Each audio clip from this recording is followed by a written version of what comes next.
50 hari. Ya, menyesali perbuatannya. Wa amma ana, adapun aku, kata Ka'ab bin Malik, fakuntu asyabbal qaumi wa ajladahum. Aku yang paling muda dari bertiga ini dan yang paling kuat mental dan kuat badan. Ya, fakuntu akhruju, aku tetap saja biasa keluar rumah. Fa'ashadu sholata ma'al muslimin, aku ikut sholat jamaah bersama kaum muslimin, walaupun semua orang di samping kanan kiriku, depan belakang tidak ada yang nyopoh saya, tidak ada yang ngomong sama saya, sampai-sampai Rasulullah dengan larangan itu, kalau aku mengucapkan assalamualaikum, tidak ada yang menjawabnya. Bahkan tidak ada yang menjawabnya. Di sini kata para ulama, tidak ada yang menjawabnya dengan terang. Menjawabnya yang kira-kira tidak didengar oleh yang salam itu. Sampai begitu diboikot. Wa atufu fil aswaqi wa la yukallimuni ahad. Dan aku juga keliling masuk ke pasar-pasar seperti biasa, dan tidak ada seorang pun yang mau ngomong sama saya. Masya Allah. Wa'ati Rasulullah sallallahu alaihi wasallam fa'usallimu alaih. Dan aku datang juga kepada Rasulullah dan aku mengucapkan salam kepada beliau. Wa huwa fi majlisihi ba'da shalah, dan beliau di tempat duduknya setelah sholat. Fa'aqulu fi nafsi, ketika aku salam, aku katakan dalam diriku, hal harraka syafataihi biraddis salam amla. Apakah beliau menggerakkan kedua bibirnya untuk menjawab salamku? Lihat oleh Ka'ab, bibirnya ketika mengucapkan salam itu. Summa usalli qariban minhu, kemudian aku sholat dekat beliau. Wa usarifuhun nazar, dan kadang-kadang berpapasan dengan beliau, pandang memandangnya, aku mencuri pandang kepada beliau, dikit-dikit memandang. Apakah faida aqbaltu ala sholati nadhara ilayya, kalau aku sedang menghadap kepada sholatku, beliau memandang aku. Wa idzal tafattu, kalau aku noleh memandang beliau, nahwahu a'rada anni, beliau mengelengos, memalingkan mukanya. Karena memang Ka'ab bin Malik ini dicintai oleh Rasulullah, tapi harus dihukum. Jadi di sini Rasulullah walaupun orang yang dicintai ya dihukum juga. Walaupun betul-betul berat hati beliau untuk menghukum kekasihnya ini. Ya. Hatta idza tala dzalika alayya min jabwatil muslimina, sampai setelah panjang masa bagiku dari jabwatil muslimin, aku dijauhi oleh kaum muslimin, masyaitu hatta tasawwartu jidara ha'iti Abi Qatadah, aku berjalan menuju kepada tembok rumahnya Abi Qatadah. Wa huwa ibnu ammi, Abu Qatadah ini adalah putra pamanku. Wa ahabbun nasi ilayya, dan dia adalah orang yang paling aku cintai, tentunya setelah Rasulullah sallallahu alaihi wasallam. Fasallamtu alaihi, dan aku mengucapkan salam kepadanya. Fa wallahi ma radda alayya salama, demi Allah dia tidak menjawab salamku. Faqultu lahu ya Aba Qatadah, wahai Aba Qatadah, anshuduka billahi hal ta'lamuni ahabbullahi wa rasulah, uhibbullaha wa rasulah. Wahai Abu Qatadah, aku bersumpah, bersumpah dengan nama Allah, menuntut kepada kamu, anshuduka, aku menuntut kepadamu, hal ta'lamuni, apakah engkau tahu, apakah kamu bisa memberi persaksian kepadaku bahwa aku mencintai Allah dan Rasulnya? Fasakata, diam Abu Qatadah, nggak mau menjawab. pertanyaanku. Fa'udtu, aku ulangi pernyataan itu. Fanasyattuhu fasakat. Juga aku tuntut dia juga diam. Fa'udtu fanasyattuhu. Kemudian aku ulangi yang ketiga, aku tuntut dia untuk mengucapkan pernyataan ini yang aku harapkan untuk mendinginkan hatiku. Faqala, apa jawabnya? Allahu wa rasuluhu a'lam. Allah dan Rasulnya yang lebih tahu. Sampai seperti itu. Fafadat aynaya, sehingga mengalirlah air mataku. Wa tawallaitu, dan aku berpaling daripadanya. Hatta tasawwartul jidara, sampai aku tidak melihat tembok itu. Fabaina ana amsi fi suqil madinati, maka ketika aku berjalan di pasar Madinah, idza nabatiyun min nabati ahli Syam, tiba-tiba aku dapati seorang petani. Tiba-tiba ada seorang petani, bukan aku dapati. Tiba-tiba ada seorang petani dari petani negeri Syam. Mimman qadima bit-ta'ami yabi'uhu bil Madinah, yang biasa datang ke Madinah membawa makanan-makanan untuk dijual di Madinah. Yaqulu, petani ini bilang, man yadullu ala Ka'ab bin Malik, siapa yang bisa menunjukkan kepadaku rumahnya Ka'ab bin Malik? Fatafaqan nasu yushiruna lahu ilayya, maka orang pun segera mengisyaratkan kepada petani Syam ini kepadaku. Hatta ja'ani, sehingga petani itu datang kepadaku. Fadafa'a ilayya kitaban, maka petani ini menyerahkan kepadaku satu surat. Min maliki Ghassan, dari Raja Ghassan. Wa kuntu katiban, dan aku adalah orang yang pandai membaca baca tulis. Faqara'tuhu, aku baca itu. Ghassan ini raja dari negeri yang berbatasan dengan negeri Syam, artinya yang masuk dalam wilayah Romawi. Fakuntu katiban faqara'tuhu fa idza fihi, aku baca surat itu, maka padanya itu terdapat pernyataan amma ba'd, adapun setelah ini. Fa innahu qad balaghana, sungguh telah sampai berita kepada kami, anna sahibaka qad jafaka, bahwa temanmu itu, gurumu itu, pimpinanmu itu telah menjauhi kamu. Yani Rasulullah telah menjauhi kamu.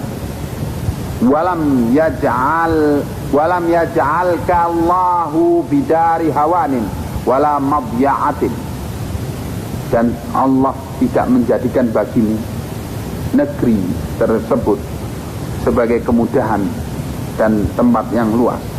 Yani Allah tidak memberikan kepadamu negeri untuk kamu ngungsi dari Madinah. Ya,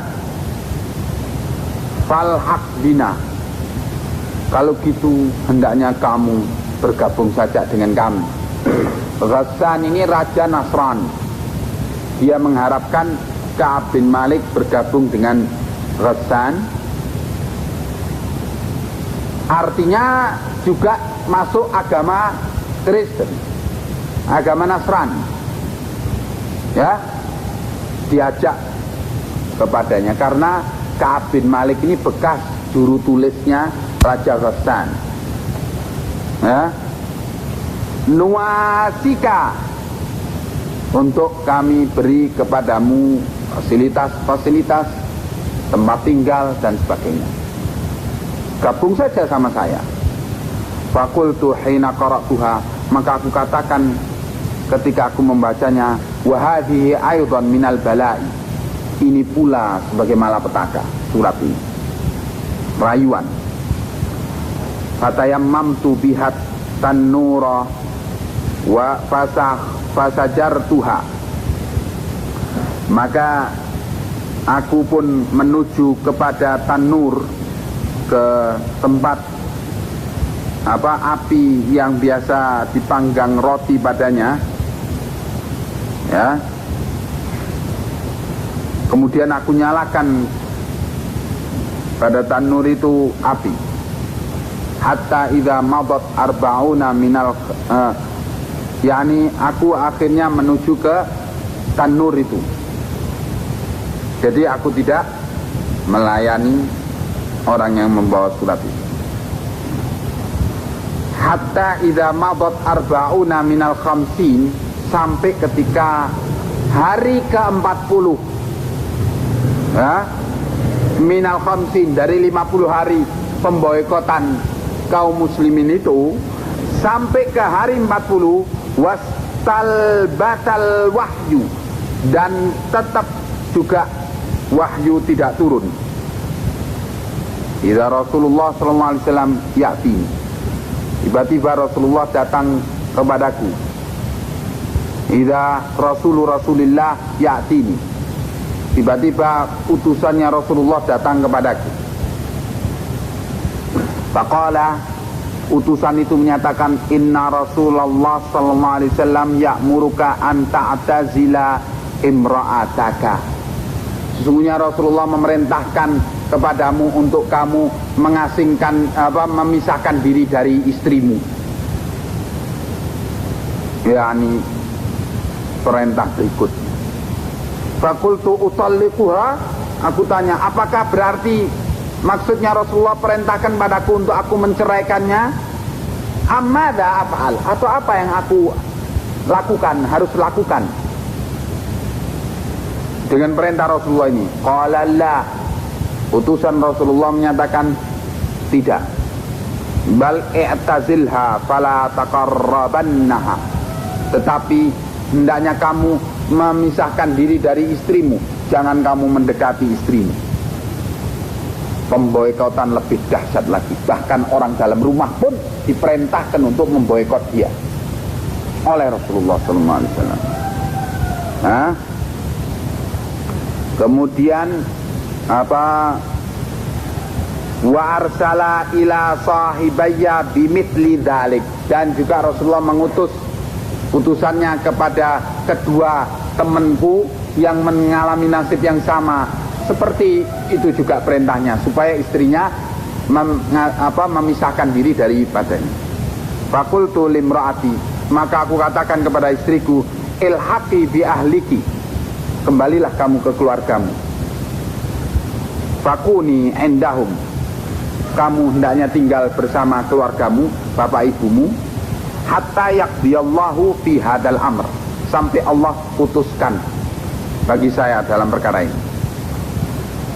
Nah, langsung dilaksanakan perintah Rasulullah sallallahu alaihi wasallam. Faja'at imra'atu Hilal bin Umayyah, maka datanglah kepada Rasulullah sallallahu alaihi wasallam.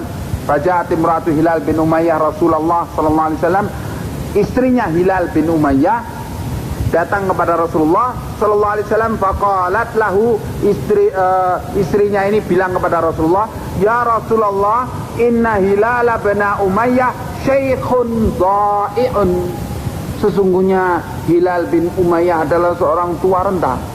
Dha'i', yakni butuh pelayanan, nggak bisa melayani dirinya sendiri. Laisa lahu khadim, dan tidak punya pembantu. Fal takrahu an akhdumahu, apakah engkau juga tidak suka kalau aku melayaninya? Qala la, kata Rasulullah, tidak demikian. Yani boleh kamu melayaninya, walakin la yaqrabannaki, tetapi jangan sampai mendekati kamu, yakni jangan sampai mau kalau diajak jima. Begitu. Faqalat, maka istri Hilal ini tadi menyatakan, innahu wallahi ma bihi min harakatin ila syai'. Ngomong lagi kepada Rasulullah, demi Allah, Hilal itu tidak bisa menggerakkan dirinya untuk, tidak ada gairah sama sekali kepada seks. Wa wallahi ma zala yabki, demi Allah dia sampai sekarang terus menerus menangis di rumahnya, mundukana min amrihi, setelah kejadian di boikot ini, makana ila yaumihi hada, sampai hari ini. Faqala li ba'du ahli, maka berkata sebagian keluargaku, law ista'danta Rasulullah sallallahu alaihi wasallam timra'atik, sebagian daripada keluargaku ngomong kepadaku, yakni ngomong kepada Ka'ab bin Malik, seandainya kamu perintahkan istrimu untuk minta izin kepada Rasulullah, seperti itu kan baik. Ternyata Rasulullah juga ngizinkan. Faqad adana limra'ati Hilal bin Umayyah an takhdumahu. Rasulullah buktinya mengizinkan kepada istrinya Hilal bin Umayyah untuk melayani Hilal. Faqultu la asta'dinu fiha Rasulullah sallallahu alaihi wasallam. Aku tidak akan minta izin kepada Rasulullah tentang istriku itu. Wa ma yudrini madza yaqulu Rasulullah sallallahu alaihi wasallam.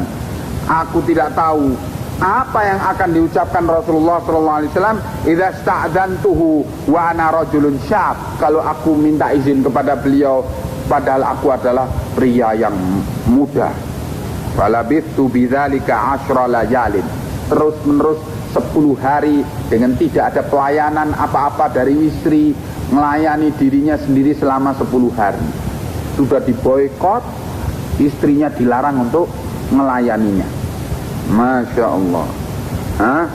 Faka mulalana khamsuna lailatan min hini nuhiya an kalamina, sampai disempurnakan menjadi 50 hari dari sejak dilarang orang untuk berbicara dengan kami. Tsumma shallaitu salatal fajri sabaha khamsina lailatin, kemudian aku salat subuh pada subuh hari ke-50 ala dhahri baitin min buyutina, di belakang rumah kami.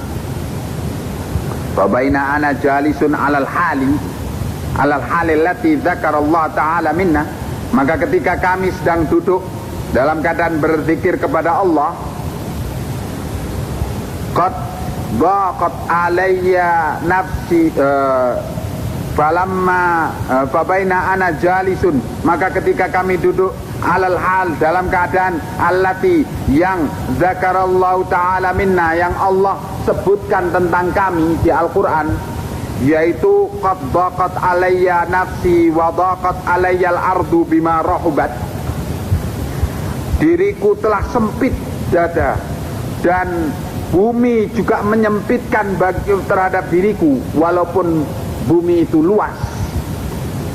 Sami'tu, ketika aku dalam keadaan sangat sempit jiwaku itu, aku mendengar sauta sarikhin, suaranya orang yang berteriak, aufa ala sal'in, ya, yang naik ke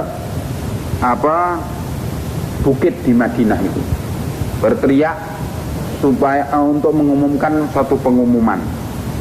Yaqulu bi'a'la sautih, berteriak dengan sekeras-keras suara, ya Ka'ab bin Malikin abshir, wahai Ka'ab bin Malik, bergembiralah. Fakharartu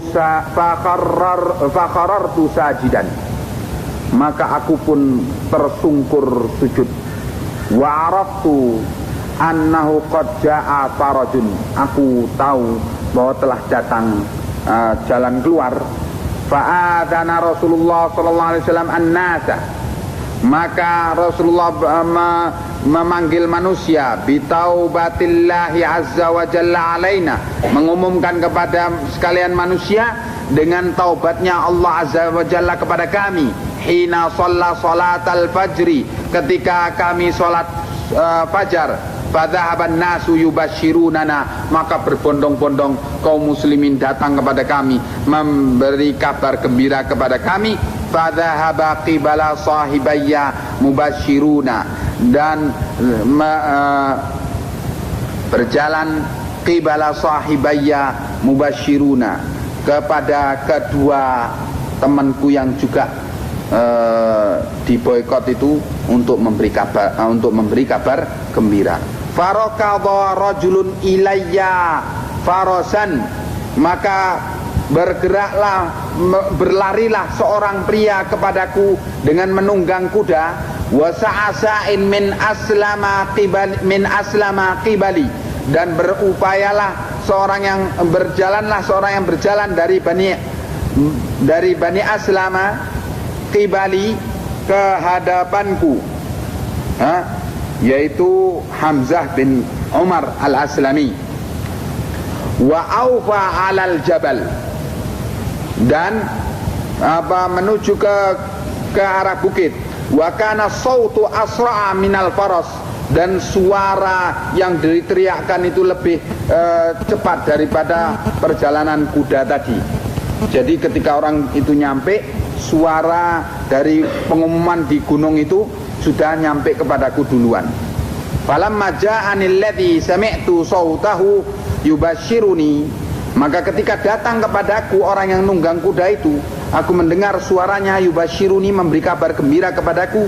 Naza'tu lahu taubayya, aku lepaskan kedua bajuku, kedua taubku.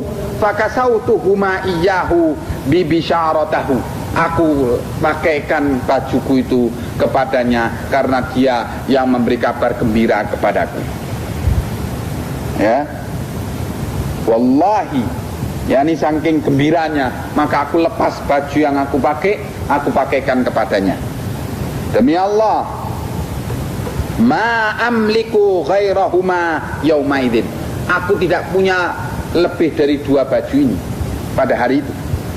Wasta'artu taubaini falabistuhuma, dan aku meminjam dua baju.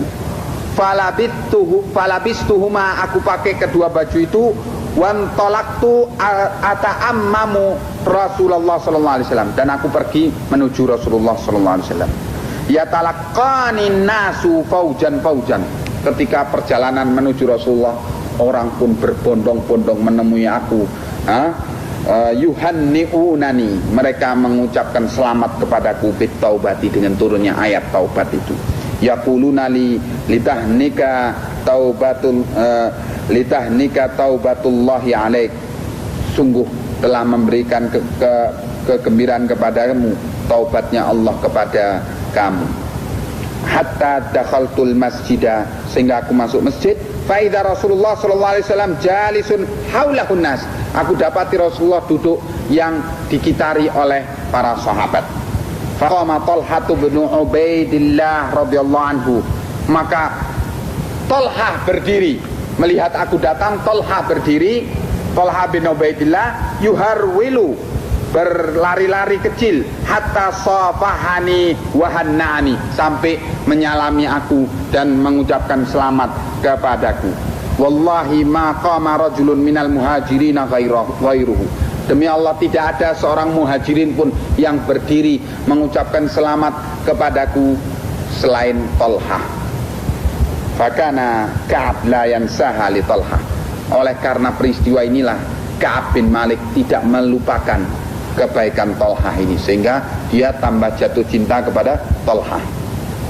Qala Ka'ab falamma sallamtu ala Rasulillah sallallahu alaihi wasallam, ketika aku ucapkan salam kepada Rasulullah, gembiranya menerima aku bahwa telah turun berita taubat kepada beliau.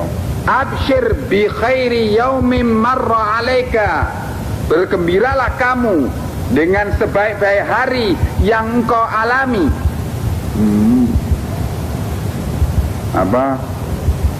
Mud waladatka ummuka, sejak ibumu melahirkanmu. Faqultu amin indika ya Rasulullah amin indillah, apakah pemaafan itu dari sisimu atau dari Allah? Tanya Ka'ab bin Malik. Qala la bal min indillahi azza wa jalla, tidak, bahkan pemaafannya itu datang langsung dari langit, dari sisi Allah. Wa kana Rasulullah sallallahu alaihi wasallam, dan Rasulullah idza surra istanara wajhuhu, kalau Rasulullah bergembira itu kelihatan bersinar-sinar wajahnya. Hatta ka'anna wajhahu qit'atu qamarin, sehingga seolah-olah wajah beliau seperti bulan. Wa kunna na'rifu dzalika minhu, kami tahu itu kalau Rasulullah gembira itu.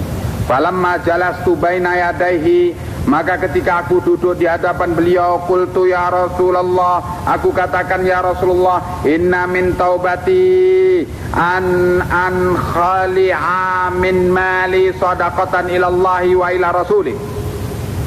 Sesungguhnya termasuk daripada taubatku, aku ingin melepaskan, aku ingin mengeluarkan dari hartaku sebagai sedekah kepada Allah dan kepada Rasulnya. Faqala Rasulullah sallallahu alaihi wasallam, maka Rasulullah katakan, amsik alaika ba'dha malika fahuwa khairul laka. Kalau kamu ingin sedekah, tahan sebagian hartamu untukmu, itu lebih baik bagimu, yakni jangan semua. Faqultu inni umsiku sahmil ladzi bi Khaybar, aku menahan bagianku di tanah Khaybar. Aku punya tanah di Khaybar sebagai ghanimah. Wa qultu ya Rasulullah, wahai Rasulullah, inna Allah ta'ala innama anjani bisidqi, sungguhnya Allah telah menyelamatkan aku dengan kejujuran, karena aku jujur. Wa inna min taubati, dan sungguhnya termasuk daripada taubatku, alla uhadditha illa sidqan ma baqitu, aku tidak akan berbicara kecuali omongan yang jujur selama aku hidup.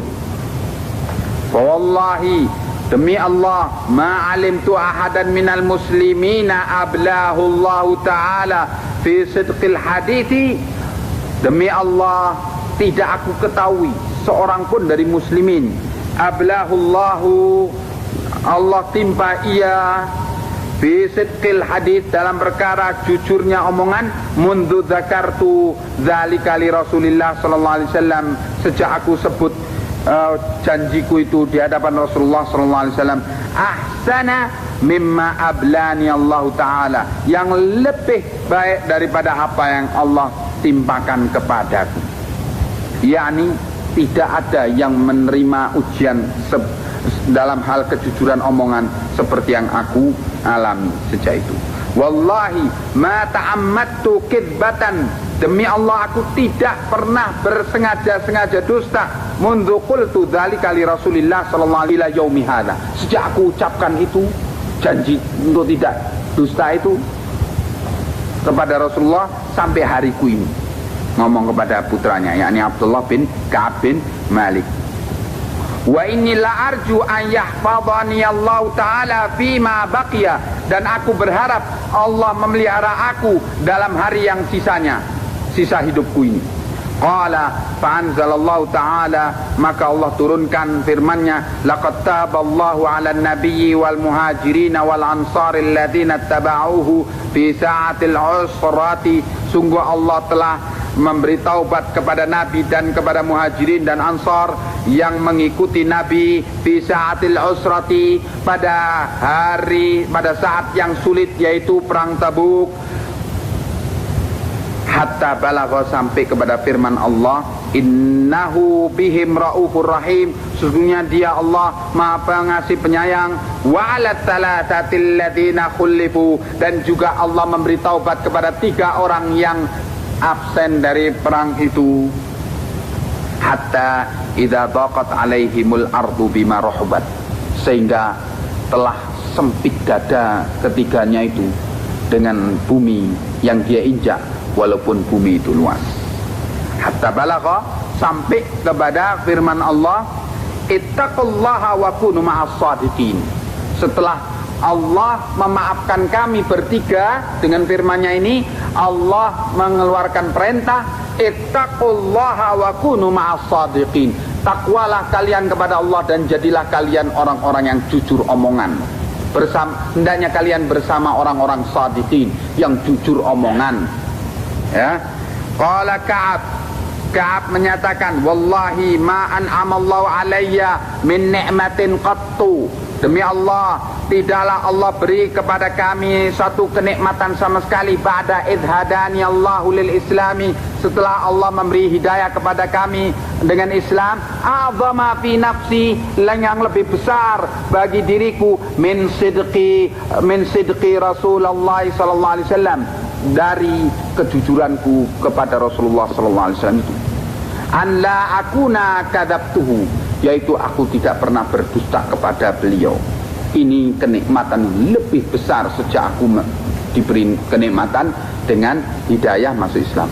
Fa ahlika kama halakal ladzina kadzabu, sehingga aku kalau seandainya tidak jujur ucapanku, aku bisa binasa bersama orang yang binasa, yang telah berdosa itu.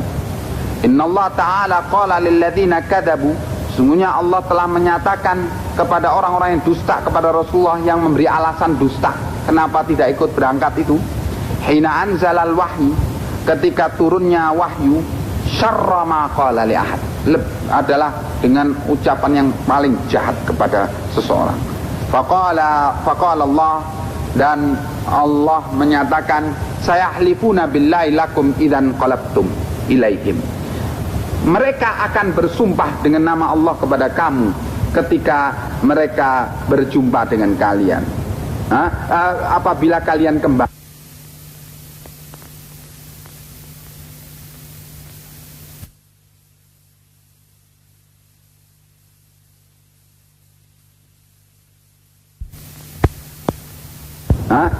Apabila kalian kembali kepada mereka, litu'ridu anhum, supaya kalian berpaling kepada dari mereka, yakni tidak menghukum mereka. Fa'ridu anhum, berpalinglah kamu dari mereka yang berdusta itu. Innahum rejsun, ini cercaan Allah yang dahsyat kepada seseorang. Seandainya aku dusta waktu itu, aku termasuk cercaan ini. Innahum rejsun, mereka itu kotor orangnya. Wa ma'wahum jahannamu, tempat mereka itu adalah jahannam. Jazaa'an bima kanu yaksibun, sebagai balasan dari apa yang mereka upayakan.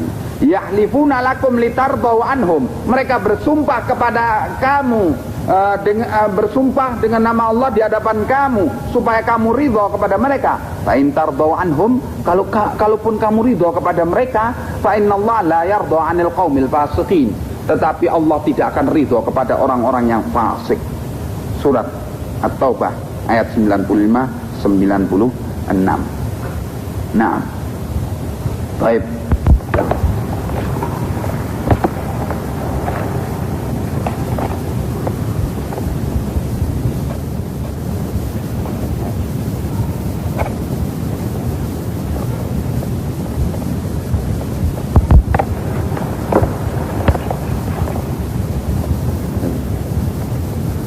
Tentang Ka'ab. Qala Ka'abun, kunna khullifna ayyuhat thalathatu an amri ulaika alladzina qabila minhum Rasulullah sallallahu alaihi wasallam hina halafu lahu. Selanjutnya Ka'ab menceritakan, kami khullifna, kami ditunda, kami bertiga, ayyuhat thalatha, ditunda, an amri ulaik, dari perkara mereka, alladzina, yang qabila minhum Rasulullah sallallahu alaihi wasallam, Rasulullah menerima dari mereka, hina halafu lahu, ketika mereka bersumpah kepada Rasulullah sallallahu alaihi wasallam. Fabaya'ahum wastaghfara lahum, maka Rasulullah membaiat mereka, artinya memperbaharui baiat mereka, bai'atut ta'ah, baiat untuk ta'at.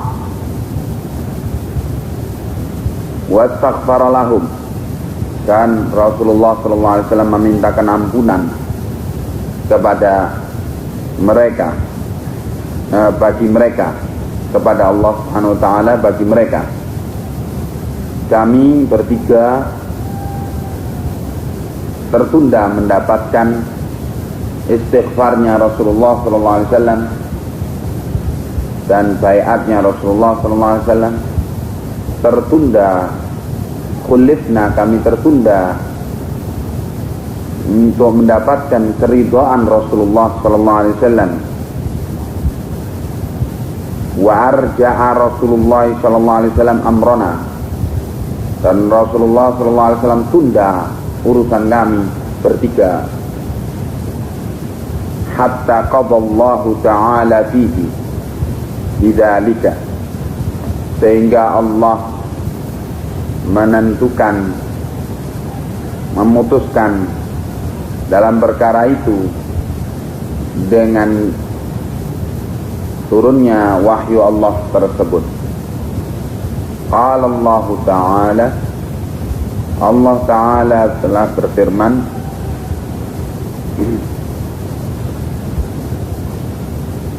wa 'ala thalathati alladhina khulifu. Jadi kata Ka'ab, lafaz khulifu mempunyai makna ialah ditunda, mendapatkan apa yang orang-orang telah dapatkan, yaitu istighfarnya Rasulullah SAW bagi mereka, baiatnya Rasulullah SAW terhadap mereka, dan ridhonya Rasulullah SAW terhadap mereka. Itu keterangan Ka'ab di sini. Walaisa alladzi dzakara, dan tidaklah yang Allah sebutkan itu mimma khullifna takhallufana 'anil ghazwi. Tidaklah Allah sebutkan apa-apa yang kami absen daripadanya, yang kami absen takhallufana 'anil ghazwi, absennya kami dari pertempuran itu. Tetapi yang Allah sebutkan ialah wa innama huwa takhlifuhu iyana wa irja'uhu amrona. Yang Allah sebutkan di ayat ini ialah takhlifuhu iyana, penundaan Allah dalam memberikan maaf kepada kami, wa irja'uhu amrona, dan penundaan Allah dalam urusan kami sampai 50 hari ditunda untuk memberikan hukuman kepada kami dan menguji kami kekuatan kami dalam beristiqamah mencintai Allah dan Rasulnya. 50 hari diboikot, tidak diajak ngomong oleh seluruh kaum muslimin. 10 hari terakhir dilarang berhubungan dengan istri. Dari 50 hari itu 10 hari terakhir dilarang berhubungan dengan istri. Yang memboikotnya ialah Rasulullah dan kaum muslimin, segenap kaum muslimin. Ini adalah irja'ullah amrona, penundaan Allah urusan kami.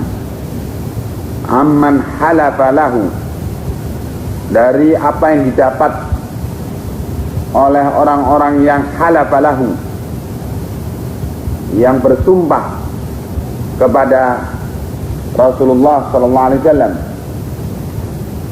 wa'tadzara ilaihi faqabila minhu, dan dari apa-apa yang orang-orang telah menyatakan alasan dengan dusta kepada beliau sallallahu alaihi wasallam, faqabila minhu, sehingga Rasulullah menerima daripadanya. Kami mendapatkan penundaan dari apa yang didapatkan oleh orang-orang yang datang kepada Rasulullah bersumpah dan mengemukakan alasan itu. Jadi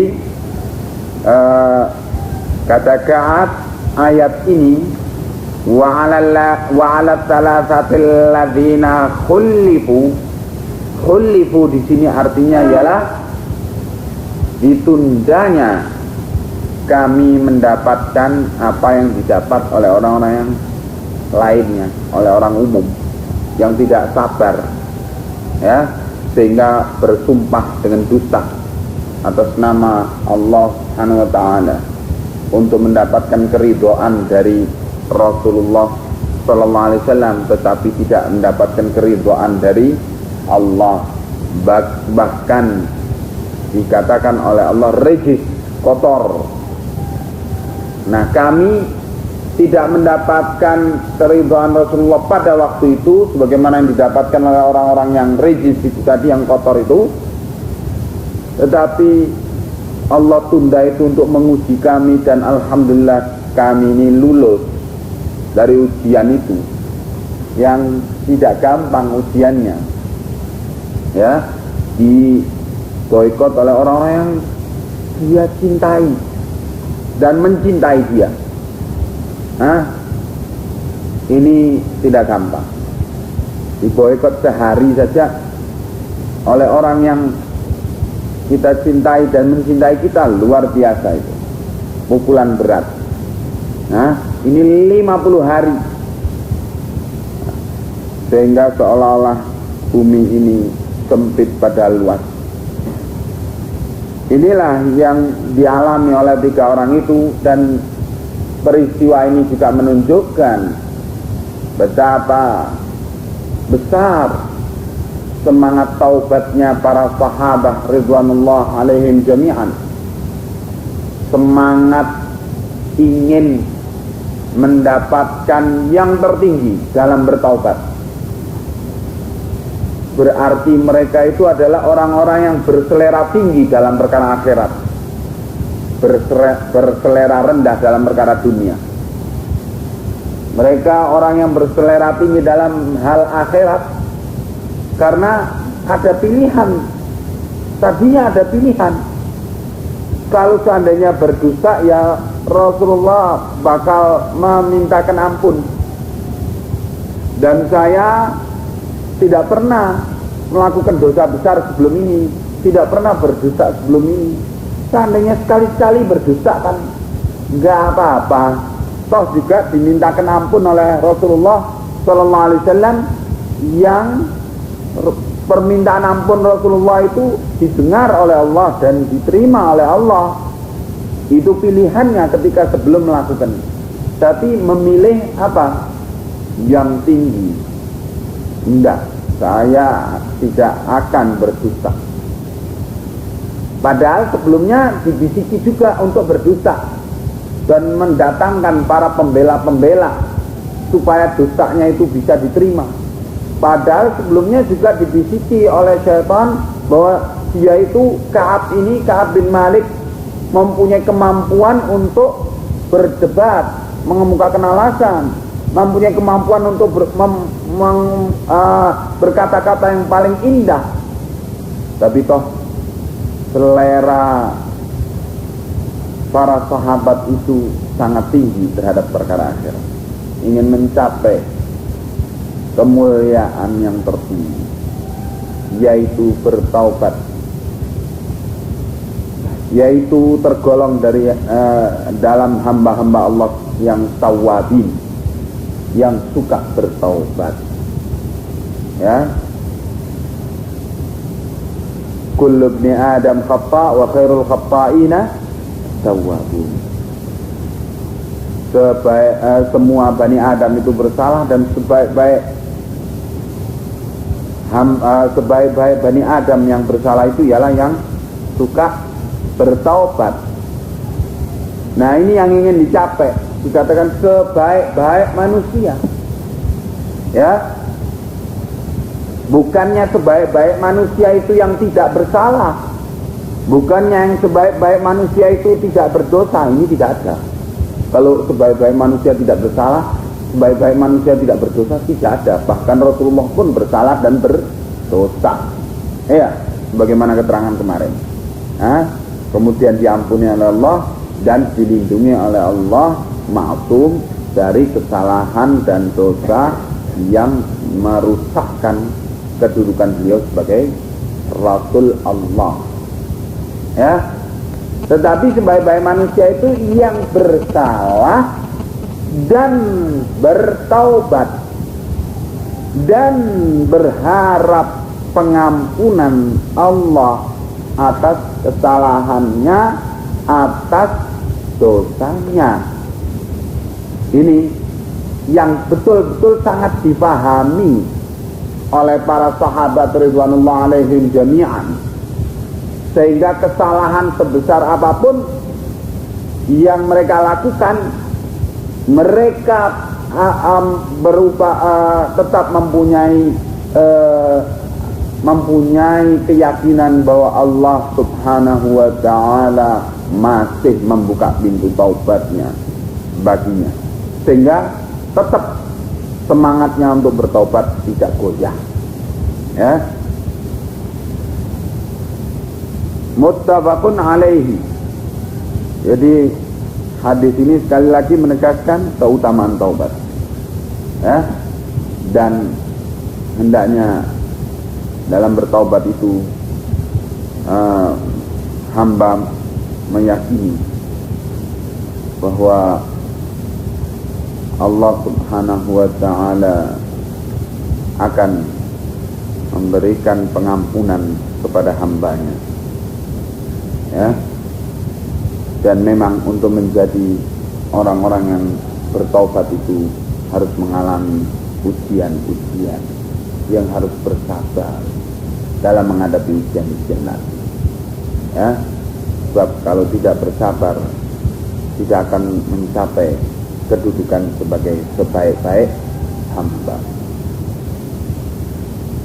Wa fi riwayatin anna an-nabiy sallallahu alaihi wasallam kharaja fi ghazwati Tabuka yaumal khamis.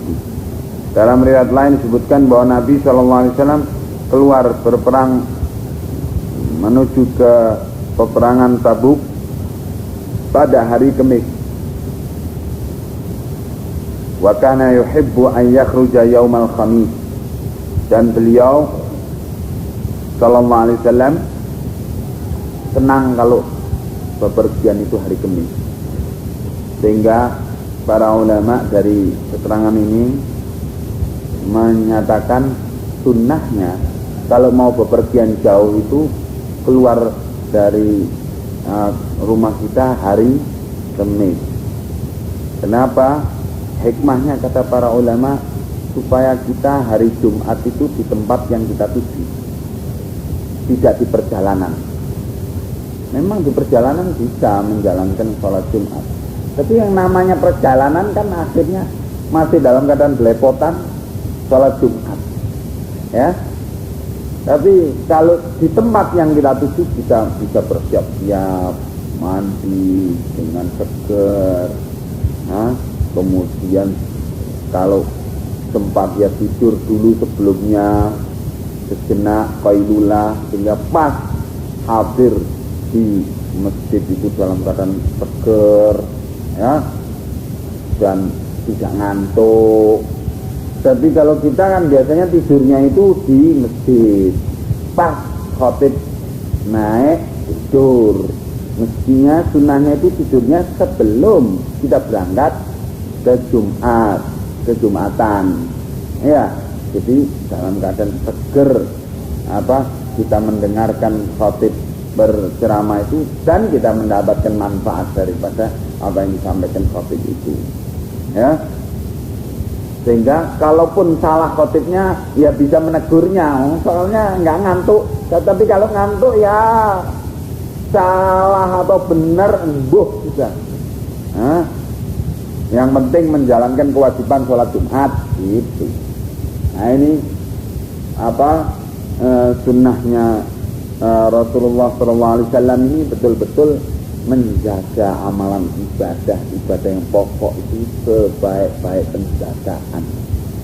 Ya. Nah,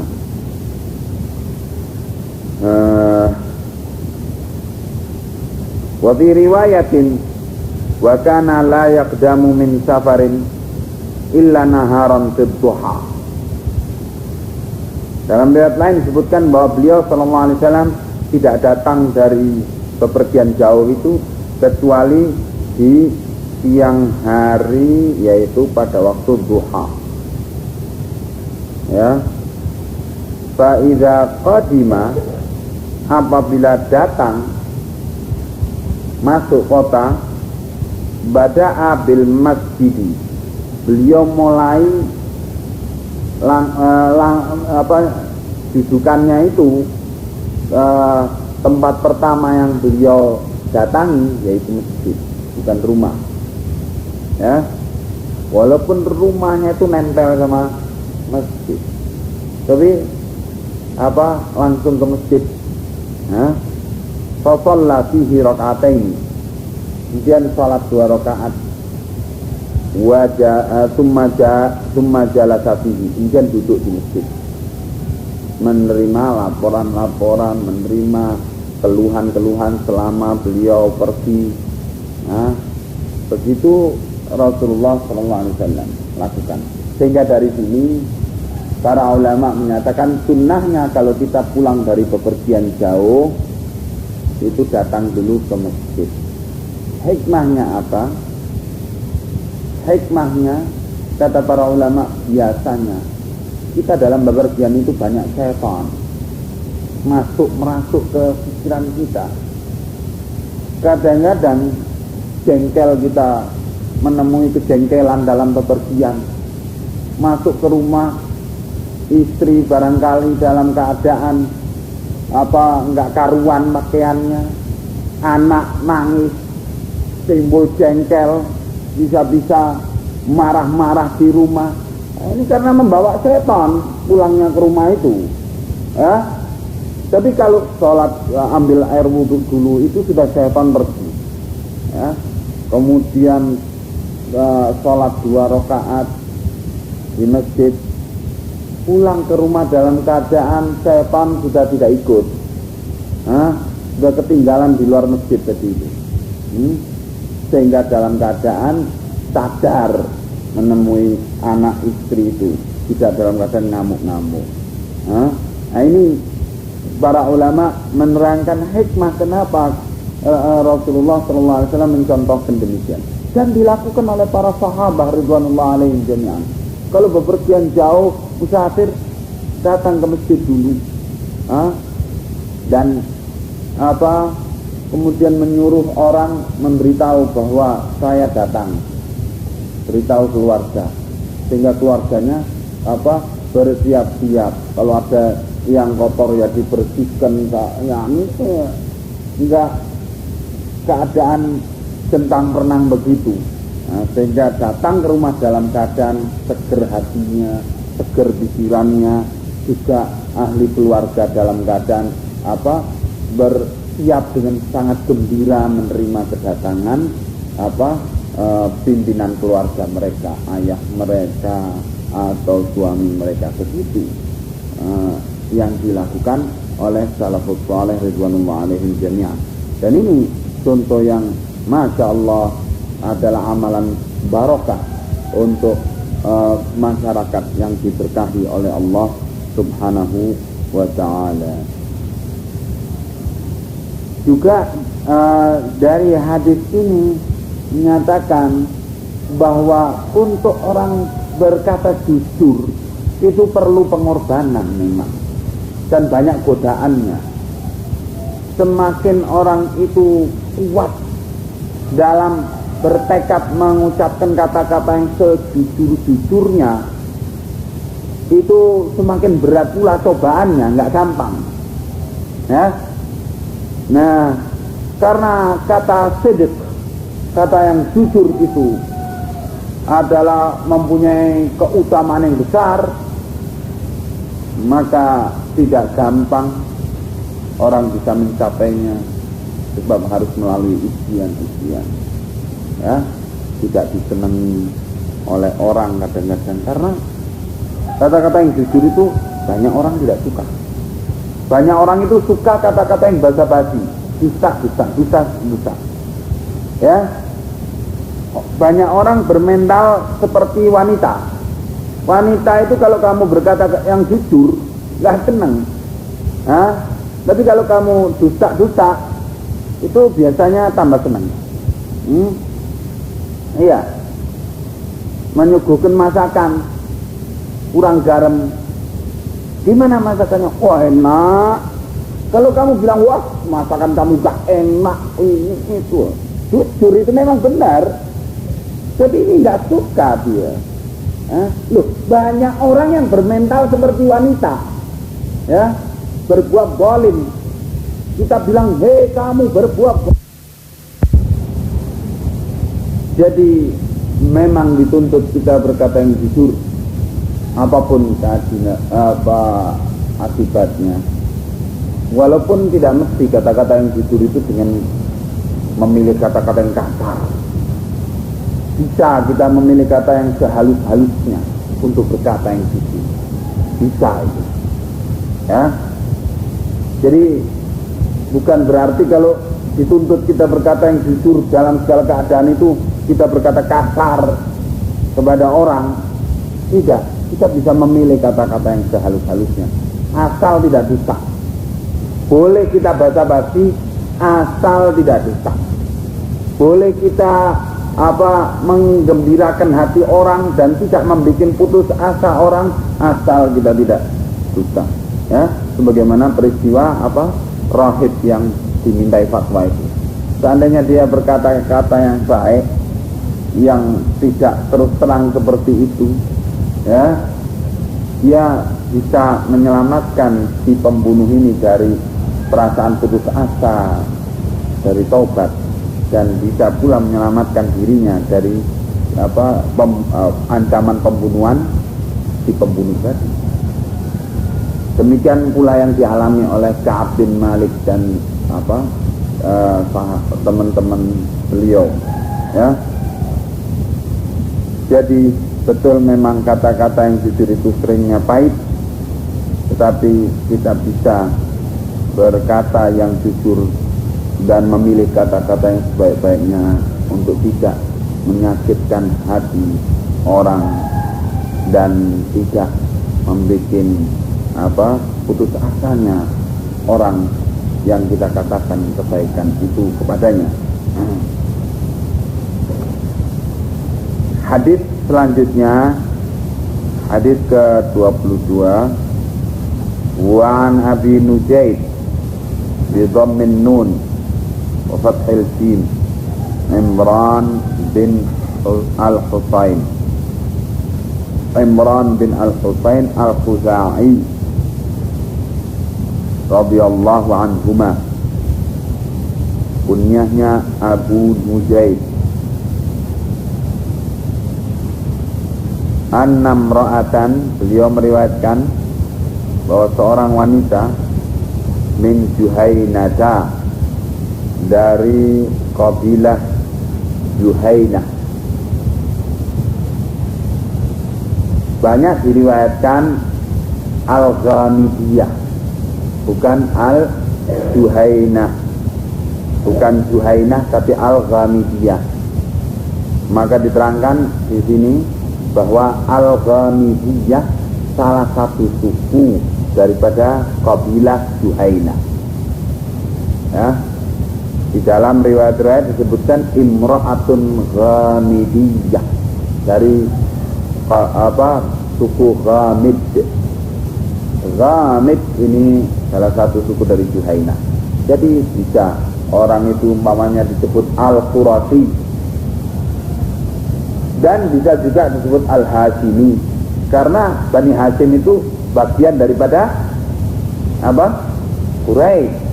Ya, orang Bani Hashim disebut Al-Qurasi, bisa karena Al-Qurasi suku kabilah yang induk, Bani Hashim pecahannya. Demikian pula Juhainah, ini induknya, pecahannya Ghamidiyah, perempuannya Ghamidiyah, lakinya Ghamid. Ya. Nah,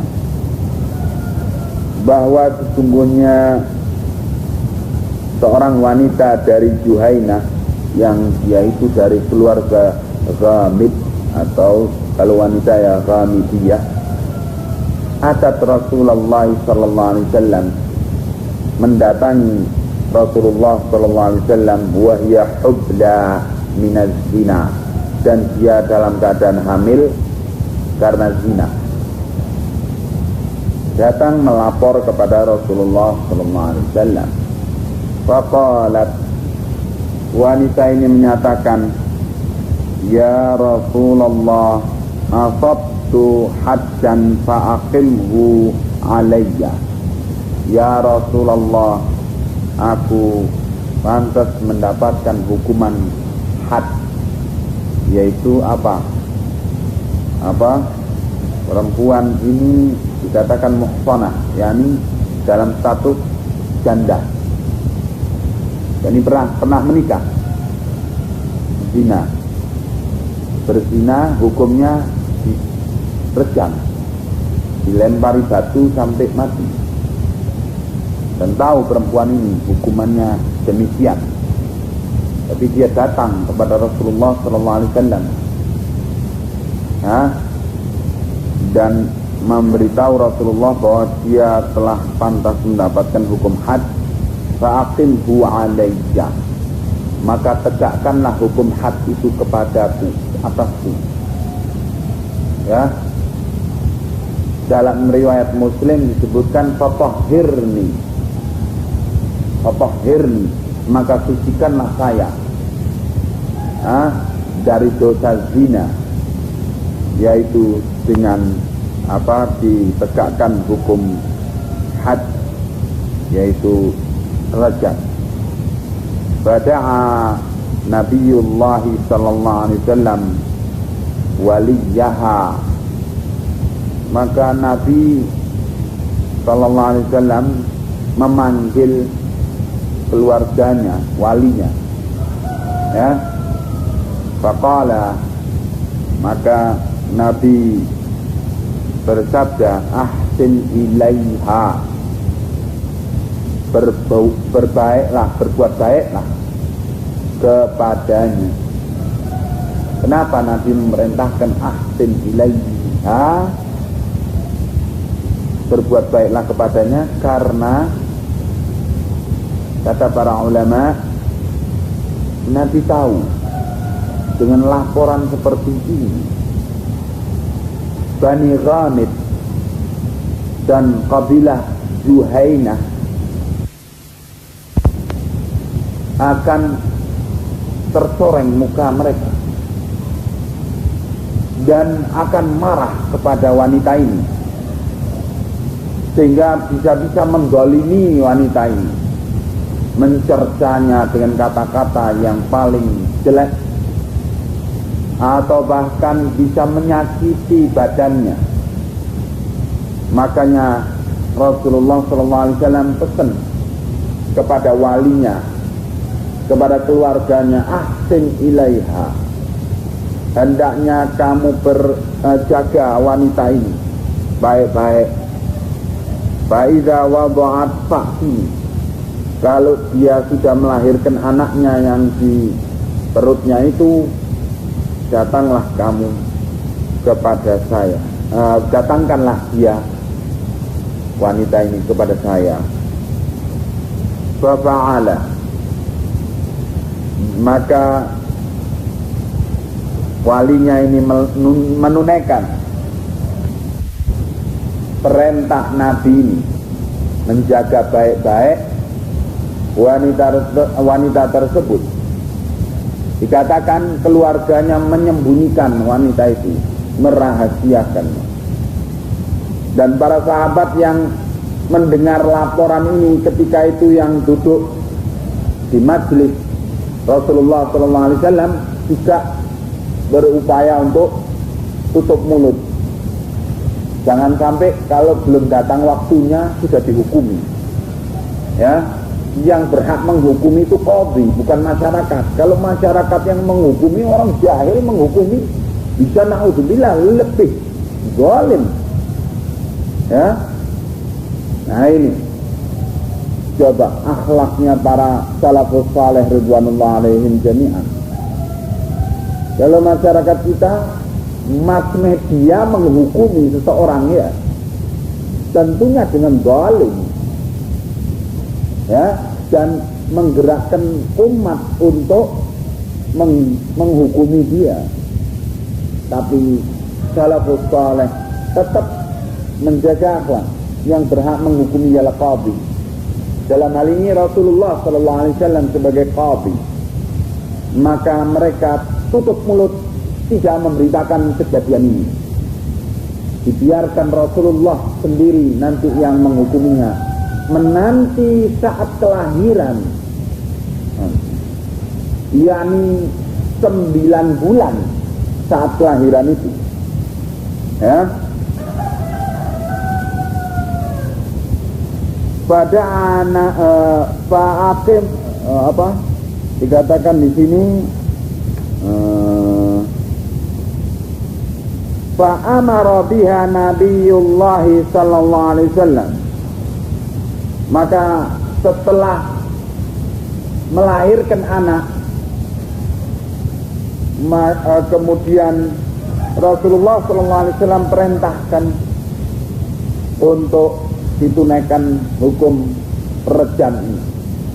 Datang wanita ini, didatangkan ke hadapan Rasulullah sallallahu alaihi wasallam. Menurut riwayat, ketika melahirkan anak, wanita ini mengajak keluarganya untuk segera datang kepada Rasulullah SAW.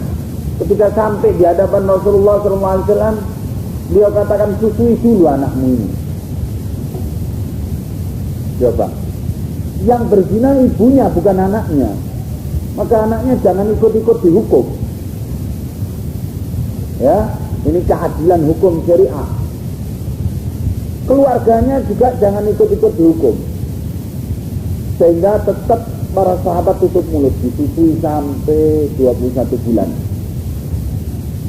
Sampai si anak ini bisa makan roti. Ketika selesai 21 bulan, datang lagi kepada Rasulullah SAW. Sama perempuan ini, anaknya tersebut dikasih roti, dipegangi roti.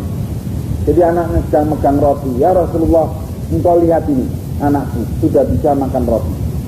Nah, anaknya sedang ngerokoti roti, sedang menggigit-gigit rotinya itu. Maka Rasulullah SAW melihat demikian, anaknya diserahkan kepada walinya. Kemudian fa'amara biha, beliau perintahkan para sahabat untuk menghukum wanita ini dengan rajam. Fatudja 'alaiha thiyabuha, maka diikat kepada wanita ini, diikat dengan pakaiannya. Ujung-ujungnya diikatkan kepada seluruh badannya, sehingga kalau nanti waktu dilempar itu jangan sampai terbuka bajunya. Menurut hukum syariah, wanita yang akan dilaksanakan hukum rajam itu, supaya tidak terbuka dan supaya cepat matinya, ditanam supaya tidak lari, kan sakit ketika menerima lemparan-lemparan itu. Supaya tidak lari nanti lebih lama lagi tersiksa. Itu ditanam sampai dadanya. Menurut mazhab Hambali sampai menjelang leher, yakni di atas dada, sehingga tidak bisa bergerak. Yang dilempari kepalanya supaya cepat matinya. Maka ditanam perempuan ini. Kemudian yang pertama kali melempar dalam riwayat ini ialah Rasulullah SAW sendiri. Dilempar, sehingga termasuk daripada hukum menegakkan hukum rajam ini, qadhi pertama kali yang melempar. Ini sunnahnya demikian, kata para ulama. Fada'a Nabiullah sallallahu alaihi wasallam fasudda 'alaiha thiyabuha thumma amara biha farujimat. Kemudian perintahkan oleh Nabi untuk dilaksanakan farujimat, kemudian dirajam sampai perempuan ini meninggal dunia. Ini juga menunjukkan selera tingginya para sahabat dalam perkara akhirat. Ingin taubat, seandainya dia taubat kepada Allah, berdoa, minta kepada Allah pengampunan, Allah Maha memberi pengampunan. Ya. Seandainya dia taubat dalam sujudnya, dalam qiyamul lailnya, menangis dan bisa tentunya. Tetapi memilih jalan yang paling pasti. Kalau dilaksanakan kepada seorang itu hukum Islam terhadap perbuatan-perbuatan dosa, sudah dipastikan oleh Rasulullah SAW bahwa Allah akan menghapus dosa orang yang dilaksanakan padanya hukum Allah ini. Tetapi taubat bisa jadi diterima, bisa jadi tidak. Ya, karena ada syarat-syarat diterimanya yang kita sebutkan kemarin. Ya. Yaitu apa? 3 itu mencabut diri dari perbuatan maksiat tersebut, kemudian berazam untuk tidak mengulangi perbuatan itu, kemudian menyesali perbuatannya. Iya. Ini kalau tidak dipenuhi dengan sempurna tidak akan diterima taubat itu. Jadi ada kemungkinan taubat itu tidak diterima, ada kemungkinan diterima. Tapi kalau dilaksanakan hukum Islam padanya pasti diterima. Nah, ini memilih jalan yang pasti untuk taubatnya perempuan ini. Ya, perempuan Ghamidiyah ini. Kemudian setelah dirajam dan mati, summa shalla 'alaiha. Kemudian disiapkan, dikafani, ya. Dalam keterangan disebutkan juga dimandikan, ya, dikafani, disolati. Nabi mengimami untuk menyolati jenazah tersebut. Nabi ikut menyolati jenazah itu. Faqala lahu Umar, maka Umar berkata kepada Rasulullah SAW, "Tusalli 'alaiha ya Rasulullah wa qad zanat?" Apakah pantas engkau salat menyolati jenazah ini padahal dia adalah wanita yang telah berzina? Umar terkenal sahabat yang keras terhadap perkara yang mungkar. Maka Umar menegur Rasulullah SAW dalam hal menyolati jenazah itu. Qala, maka Nabi menjawab, laqad sabat taubatan law qusimat baina sab'ina min ahlil madinati lawasi'athum wa hal wajadta afdala min an jadat binafsiha lillahi azza wa jalla. Rawahu Muslim. Sungguh ya Umar, dia telah bertaubat dengan satu taubat. Seandainya taubatnya ini dibagikan di antara 70 orang ahlul Madinah untuk menghapuskan dosa-dosa mereka, lawasi'athum, cukup taubatnya dia ini di samping menghapuskan dosa dia juga bisa dipakai seandainya boleh dibagikan, bisa untuk menghapuskan dosa yang lainnya. Yani taubatnya ini nilainya lebih besar, jauh lebih besar daripada dosa yang dia lakukan. Yakni telah betul-betul dia ingin mensucikan dirinya dari dosa dia itu. Ya, dengan berlipat-lipat kesucian. Apakah engkau temui, wahai Omar, seorang yang lebih mulia dari yang jadat binafsiha, bersungguh-sungguh mengorbankan dirinya untuk Allah Azza wa Jalla, yaitu dengan menyerahkan dirinya guna dihukum dengan hukum Allah. Ini hukum syariah. Jadi hukum syariah Islamnya bukan hanya mencegah, bukan hanya mengancam orang melanggar dosa, tetapi juga hukum Islam mendidik orang untuk benci perbuatan dosa. Sehingga ancaman-ancaman hukuman Islam, kalau mencuri dipotong, kalau berzina dicambuk 100 kali atau dirajam, dan ancaman-ancaman lainnya itu adalah semata-mata untuk mereka yang memang hatinya itu kotor, sehingga pendidikan yang bagaimanapun nggak mempan, sehingga perlu orang yang demikian ditakuti dengan ancaman hukuman seperti itu. Jadi ini adalah penjagaan hukum Allah, ya. Sebab ada orang yang memang perlu ancaman seperti itu. Tetapi ini tidak semua orang, ya. Sampai-sampai yang melanggar itu menyerahkan dirinya, padahal tidak diketahui dia berzina, tidak tertangkap polisi, ya, menyerahkan dirinya untuk mencapai derajat taubat yang tinggi. Ini apa? Menunjukkan apa?